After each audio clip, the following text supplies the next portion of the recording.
In 2017, 4-year-old Mia Wilkinson was a happy, active and healthy young girl who loved swimming and gymnastics.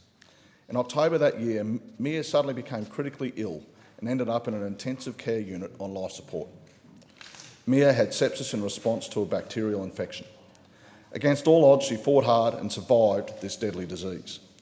But as a result, her arms amputated below her elbows and her legs amputated below her knees. This brave young girl continues to amaze her friends and family with her resilience and strength. Yet Mia was one of the lucky ones. Every year in Australia, an estimated 18,000 adults are treated in an intensive care unit for sepsis. Of these, almost 5,000 will die. That's more than one person killed from sepsis every 2 hours. Shockingly, this is more than twice the number of deaths caused each year by road traffic accidents. Of those who survive, around half will be left with a permanent disability or impaired function. For children, sepsis is actually the leading cause of death and disability, according to Queensland Health. And yet we hear very little about it. Around half of all Australians have never even heard of sepsis, let alone the fact that people with the illness require urgent medical attention, just as they would with stroke, for example. But what is sepsis and how can we prevent it? Sepsis is the body's immune system overreacting to an infection which can harm organs and tissue.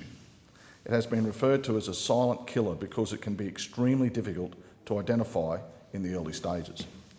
Symptoms such as laboured breathing, rapid heart rate, lethargy or confusion can be suggestive of less serious illnesses like the flu.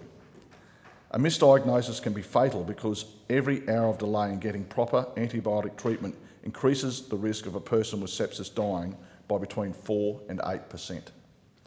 Professor Simon Finfer, a professorial fellow in the Critical Care and Trauma Division at the George Institute for Global Health, called sepsis a genuine time-critical emergency. Little Mia Wilkinson was initially diagnosed with a gastrobug by her GP and sent home.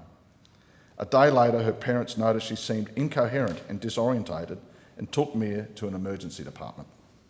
There she was diagnosed with influenza B and viral myositis and sent home again. Later that day, Mia developed a rash on her legs and was rushed back to hospital where medical staff finally realised it was sepsis. Thanks to the perseverance of Mia's parents, she is still with us today. But the more awareness we can raise of this silent killer, the greater the chance of saving lives and preventing thousands of others from enduring what brave little Mia and her family have gone through.